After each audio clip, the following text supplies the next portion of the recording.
මම පිල්ලයන් හමු වෙන්නේ අප්‍රේල් මාසේ 13 වෙනිදා. ඔහුගෙන් මම මේ පිළිබඳ ප්‍රශ්න කළා.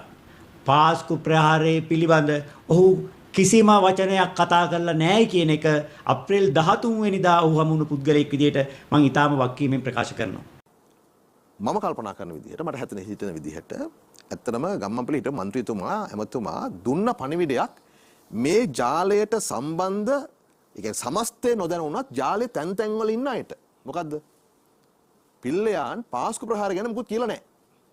ඔකනේ ඔය තියෙන පණිවිඩය මාධ්‍ය හරහා මේ ඔක්කොම මාධ්‍ය ගැන කියපු කතාව ඒක. ඒතර මේක කියන්න උපයෝග කරගත්ත කවුද? ගම්මන්පිල වගේ කෙනෙක්. සාමාන්‍යයෙන් දන්නවද නඩුවක් බාර දෙනකොට නඩුව දිනන්න නම් එහෙම කෙනෙකුට බාර දෙන්න උනන්නේ.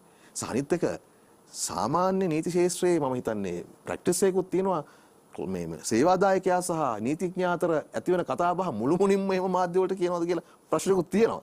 ඒ ඔක්කොමත් කරලා ඔහු දන්නවා මේ ඔහු කියපු වචන, ඔහු සංවේදී වීම, කඳුළු පිහදැමීම ඔක්කොම විසින්ම ගම්මන්පිලට එල්ල වෙන ප්‍රහාරිකුත් තියෙනවා. ඒක නොදැන මේ කතාව කිව්ව නෙවෙයිනේ. හැබැයි Tamanට හෝ Taman නියෝජනය කරන දේශපාලන ව්‍යාපාරයට මෙවැනි ප්‍රහාරයක් පොදු සමාජයෙන් එල්ල වෙනවා කියලා දැනගෙන. ඇයි මේ තරම් මේකට බෙල්ල තියන්නේ?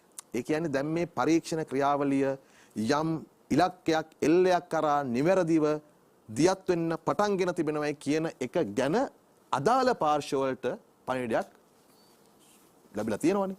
අපි බලන් ඉමු.